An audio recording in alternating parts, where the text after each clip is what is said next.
solar AM radio, which was important, but not something in my disaster kit. Yeah. But I didn't need the food or the water. See, we had associates without water. The boil water order was in effect, and But some we without had, water we at had all. water. Well, not everybody did.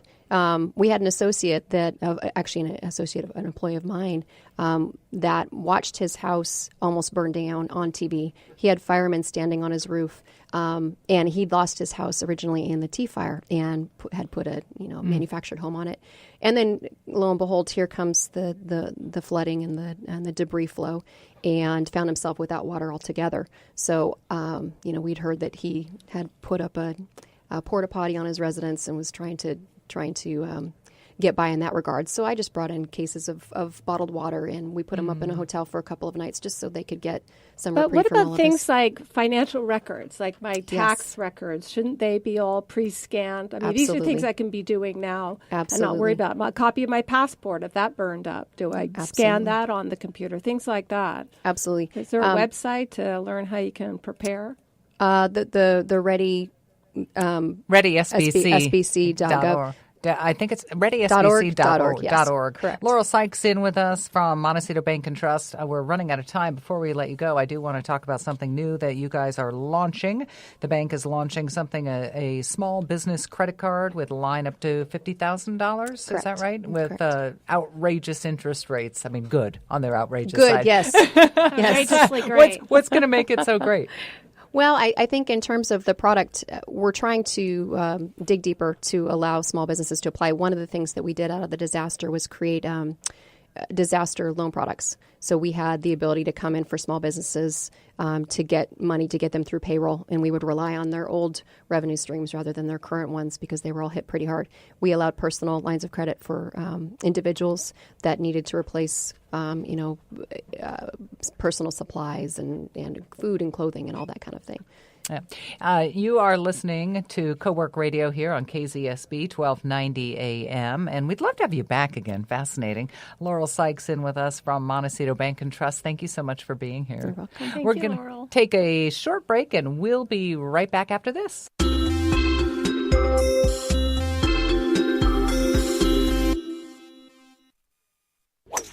What's that? This?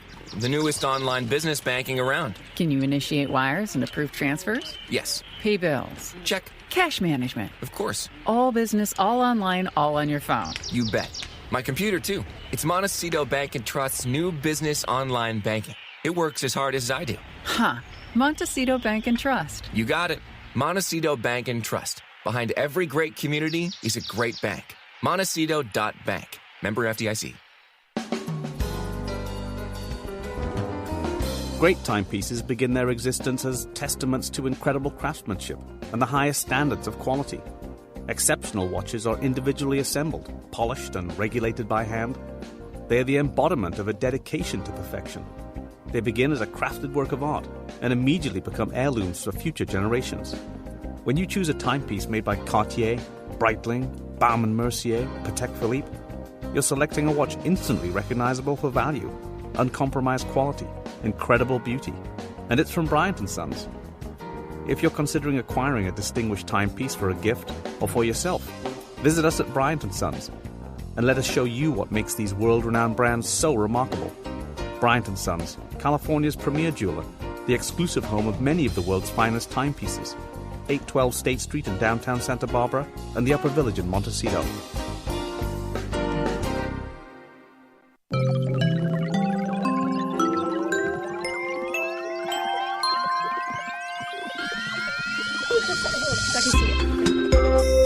Welcome back to Cowork Radio here on KZSB 1290 AM. I'm Catherine Raymock. And I'm Jane Walker-Wood. And we are here with Caleigh Hernandez. She is the founder of RoHo, gorgeous shoes that make a difference. Love this. After graduating cum laude from Northwestern University, accepted to Princeton in an Africa fellowship and working International Peace Committee in Tanzania and Kenya, and then back here in Santa Barbara. I just found out you're a graduate of San Marcos High School. But first of all, welcome. Thank you so much for having me. That I'm is a excited lot be to here. do in a little short period of a fairly young life, at least from my perspective anyway. So let's talk about the shoes. And did you always have that entrepreneurial spirit? Was that something that you loved? Yes and no. Some call it fate, but my first words were new shoes. So funny. I want to look down at your feet Yeah, right please. now. I'm sorry that not everyone those can your see them, shoes? but these are my shoes. They're like leather and beaded.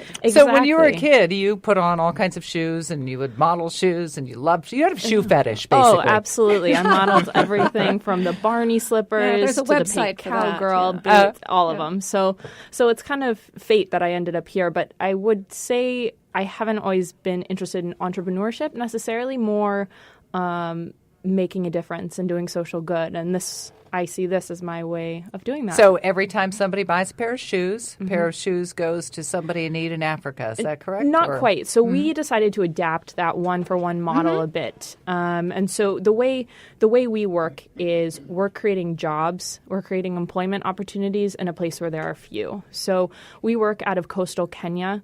And in this area, unemployment rates are upwards of 50%, and that's higher for women and other marginalized groups.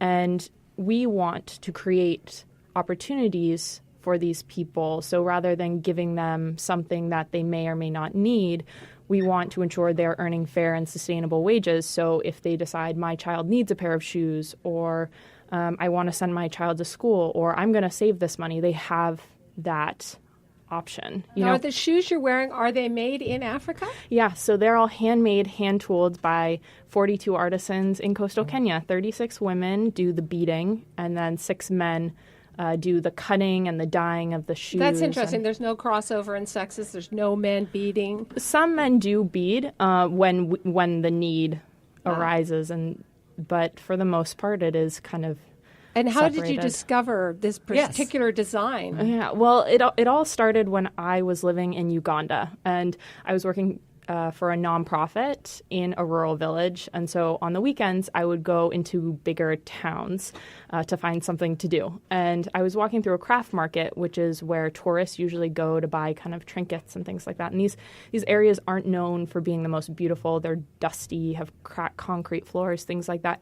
But I remember turning and looking over my left shoulder because something caught my eye. And it was a pair of these beautiful, sparkling, gorgeous sandals. And it was such a contrast to what was all around me. And at that moment, I knew I was hooked and I needed to find the source of these shoes. So it took me about a year to finally find. How did you couldn't just go up to the person selling them and say, where'd you get the shoes? Sort of. There's also a bit of, there are several makers of the shoes throughout East Africa, but I knew if I wanted to do something meaningful with these in the U.S., I'd need to find the highest quality shoes. And to do that, it took quite a bit of digging because I would meet sandal makers and I would take a look at some of their products, and they were good, but they didn't have the designs and styles that I thought would work well in the U.S. So I had to find someone who was versatile enough, who could adapt their styles to things that would work here in the U.S. So are you actually operating a factory right now in Africa? Yeah. The workshop. That's incredible. Yeah. So I mean, I'm not running the whole thing. What actually ended up happening was I was introduced or told from all of these different shopkeepers, you're probably looking for this woman named Lydia. And I was in Uganda at the time, and they said, I want to preface this by saying this is not as bad as it sounds, but they said you have to look for the fat Lydia. There are 2 Lydias, and the term, saying a woman is fat is not a derogatory thing in East Africa. It's often a compliment.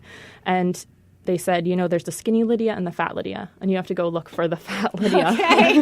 Sounds like a movie plot. So you found her? Yeah. So after hours or weeks, honestly, of searching, and then I was told she would be at this one location on this one day, and I took 3 motorcycle taxis to 3 incorrect parts of the city, and I was cursing my inability to speak Lugandan correctly and Swahili correctly, and I finally found her, and my English or her English and my Swahili weren't perfect, but, we like to say we made it work because beautiful shoes are universal. And so what was your message to her? Was she accepting right away, and does she design everything? Do you design and she makes, or so it's quite a bit of a collaboration. So we've worked together now for three 3 years, she's gotten to know what works well in the U.S. I often decide on colors and things like that. I send pictures all the time saying, do you have the ability to do something like this? And we really work together to figure out.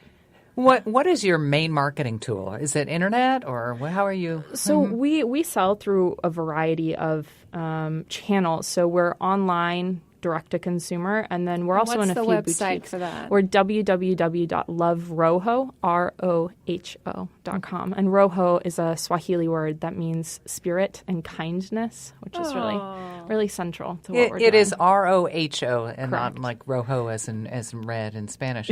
And it's what an amazing feat at this age for you. Yeah, I no mean, pun intended. Did you? No, yeah, right, exactly. And the fact is that you weren't really planning that, but No.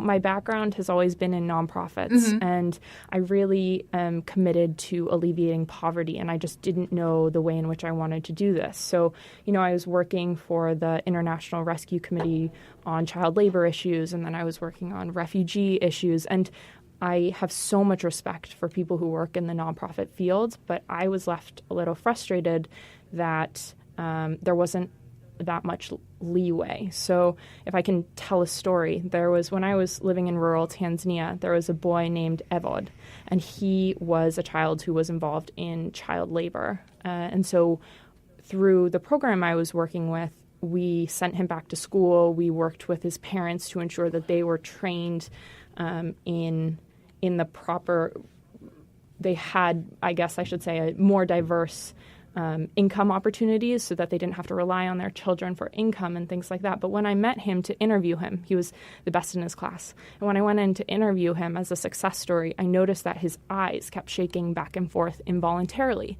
And I had asked him if he'd ever seen a doctor about it, and he hadn't. His family didn't really have the income for something like that, and he was in such a rural village, it would have been nearly impossible for him to get transport somewhere like that. So I asked my bosses at the time if we could really do something for Evod, and they said, we can't because he's not, the eye condition doesn't contribute to him being in child labor, and it's not under our jurisdiction, right. I should say. We can't use the funds that have been allocated for, It's not in our mission statement. Exactly, yes. Exactly. And I get their point, but that really hit home for me. So, I ended up kind of borrowing the company vehicle and connecting him with a doctor, which was really, meaningful for me, and I hope for him as well. But I realized at the end of it, it was just a Band-Aid solution to a bigger providing the problem. actual opportunity. We had somebody on a few weeks ago, James Rogers of Peel Sciences, and the same thing. He works a lot in Africa, and he's providing opportunity to the farmers so they can provide for themselves and their family. Yeah. And that goes sometimes a lot farther than a charity can do. Absolutely, and we say and you empower the people too. Absolutely, we say the core of our mission, or one of our fundamental beliefs, is that poverty is not only an absence of material possession, but also an absence of opportunity. And so we're trying to create opportunities in a place where there are few. We're talking with Caleigh Hernandez, founder of RoHo and Shoes That Make a Difference. Yeah. So if I were to get online, see something that I love, and I purchased a pair of shoes, and then you in return would promise me what? So we promise you that these shoes are ethically made, that the people who are making these shoes are working in a safe environment and are being paid fair wages. We also tie retention of our artisans to education grants for their children. So the longer you work with us, the more of your children we send to private quality schools in the area. We're really trying to break the cycle of poverty, both in the short term through higher wages, and then in the long term by ensuring that these children aren't forced into a position where they have to be a beater or a leather cutter. If they want to, that's great, but if they want to become a doctor or a lawyer or a pilot or whatever their parents and they really hope for, they have those opportunities. We're hearing a lot on the news lately about possible changes to import tariffs. Will that affect a small business like yours? So for us, we're pretty fortunate in that Kenya and the U.S. have a pretty good relationship.